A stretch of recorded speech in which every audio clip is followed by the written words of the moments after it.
at some point, a line in the saying has to be drawn. Right. I'm not talking about militant action today, obviously. But I watched a video last week from Ann Barnhart, about 49 minutes long, and it was a constitutional study. And what she did was she tore apart the preamble and the Bill of Rights, and as she went through each particular piece, step by step, she outlined how the government has destroyed the Bill of Rights and the preamble very effectively. Did she mention NDAA? She did. Good. Now, the point was, we're talking about the NDAA. What I'm saying is it goes much further than that. Absolutely. Right. So my point is, at some point, the line of sand has to be drawn. So I thought about it. We were at a meeting, and I posed a question to people in the group. I said, "How many people here are veterans?" And a few stood up, and I said, "Thank you for your service." But my question to you, and I don't mean this out of line, is you've sworn an oath to the Constitution.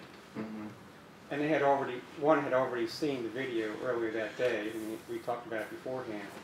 I said, is anybody here that has served their country have any doubt that the Constitution has been invalidated? They're not following the Constitution. And they said no. And I said, so my question to you is, how much is your oath worth? And I don't mean it out of line. You've taken an oath to uphold the Constitution. The Constitution is gone. What will you do? What will you do when it's gone, or what will you do is to defend it? What will you do as a person to defend it? We've already come to that point in my mind, and in their mind, and anybody I think that would watch that video or just lay it out. Let me answer that. Well, I have a suggestion. Okay. I don't advocate militant action by any means. Are you familiar with the bonus army? Yes, I am. I think it's time for a bonus army too of oath keepers and our veterans under the same constraints. Right. Well, so I'll let you take that. Well, that's a form of resistance called civil disobedience, I guess you could call it. So there's a spectrum of response, a spectrum of resistance. But we advocate, first and foremost, is nullification. And we mean that as individuals. We have military sheriffs, cops, and military organization. We advocate that military police across the country nullify as a first step. To buy us more time to fix this peacefully, they should refuse to enforce or support any such orders. That's why it's necessary for sheriffs, and some have already signed resolutions against this, pledging not to aid and support and also pledging to protect their citizens. That helps buy more time. So nullification as individuals, as sheriffs, as counties, as states, and by the military, whole units or even whole branches. But if the entire Marine Corps refuses to use this against Americans, and the Army follows suit, that helps. That buys us breathing room to fix this politically. So that's one response, one form of resistance. Another form of resistance is civil disobedience, which would mean, like you said, going and blocking or blockading and things like that. I'm sure they would be assailed as being, terrorist actions or whatever, but it would be a peaceful way to bring attention to this and to put your money where your mouth is, do like Henry David Thoreau urges to do. Another one would be to boycott, withdraw your money and not pay your taxes, things like that. Those are all forms of civil disobedience against injustice. But a critically important one is state legislatures nullify.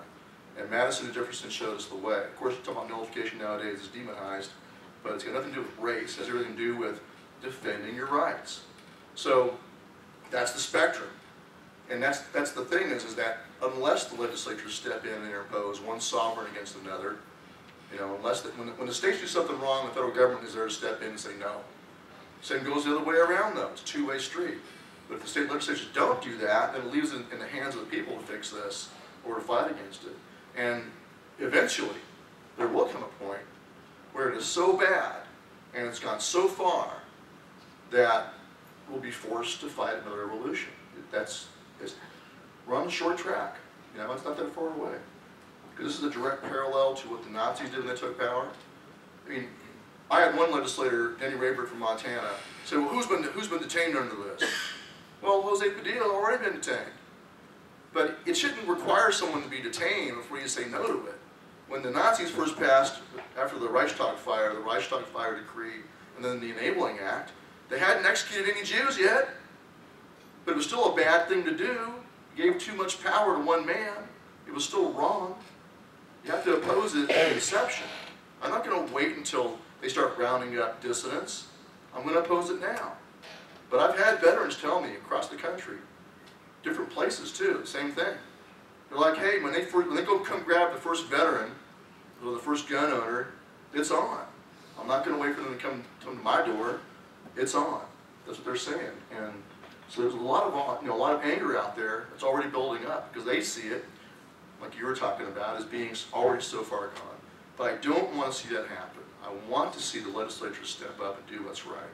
I want to see coalitions of the ACLU and the Bill of Rights Defense League or Defense Committee and all the other leftist groups working with people on the political right, working together as Americans. I'm not a conservative, I'm not a liberal, I'm an American. But if we don't set aside those differences and defend the Bill of Rights, which is our common ground, if you don't defend that, America's gone. That Bill of Rights, there is no America. It's gone. Now you're just thrown back into a state of nature again. Now what do